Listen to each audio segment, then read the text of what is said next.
এই পার্টি কলা তোর টাকা কলা কেটে দিবি নাকি তোর কল্লা দিয়ে আমরা কি করব? তোর এখানে লইছ আমার বিয়া করতে লাগা। তুই কো আমার বিয়া করবি কিনা? এই তোর আমি আগেই কইছি যে তোর আমি ব্যান করব জীবনে তোর বিয়া করব না কারণ বিয়ে তো জীবনে সুখ হয় না আমি অবিবাহিত আছি খুব সুখে আছি তোর বিয়া করে আমার জীবন আর দুঃখের সাগরে বাঁচাতে চাই না ছয় দিনে যে তোমাকে খাইছিলি কেন? আজ তোমাকে তো বিয়া করতেই হইব। আরে তোর তোমার খাইয়ে বুঝছি টাকা বাঁচান তোর আমি জীবনে বিয়া করব না এই একবারে খাই দিমু রে খাই দিমু। এই কি কস? আমার বয়স না? আরে কথা কইছি।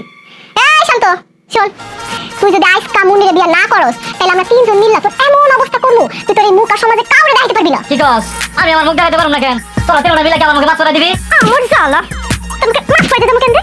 শোন, তুই যদি মুনির আজকের মধ্যে বিয়া না করস তাহলে মুনি তোর চোখ নষ্ট করে দেয়। করিস না। তুই আমার ভালো মতো চিন্তা করে দেয় ওই যদি তোর চোখ নষ্ট করে এই সমাজের মধ্যে তোর চেহারা দেখাইতে পারবি? এই খবরটা দোস না একদম ফালতু কথা কবি না আমার মনে জীবনে কাজ করব না তোরা খারাপ হইতে পারো তুই চাইতে পারো আমার দোষ খারাপ না তুই তাহলে কিছুই জানোস না। আমি তো ওর সাথে বেশি খারাপ আর এগুলো খারাপ বানিয়েছিস তো আমি। এখন তুই কমে বিয়া করবি কিনা নাহলে কিন্তু সত্যি সত্যি ইজ্জত আমি নষ্ট করে দিব। বললি তুই এত খারাপ তুই আমার ইজ্জত নষ্ট করবি দেখ একটা কথা কান খুলে শুনে রাখ তুই জোর করে আমার দেহ পাবি কিন্তু মন পাবি না অত মন দেখি কেমন হ্যাঁ? হ্যাঁ মুনি শোন, তুই আগে ওর দেহটা দখল কর তারপর দেখবি মন এমনি দখল হয়ে গেছে। হ্যাঁ মুনি আর দেরি করিস না কথা দিস আমার দোহাই লাগে বললি তুই এত সরকার করিস না তাহলে আমার বিয়া করবি জীবন না তাহলে তোর আমার হাত থেকে কেউ বাঁচাতে পারবো না। তোর ইজ্জতের ভালো দাঁড়িয়ে একটা বাড়াই ছাড়ো। কি করছ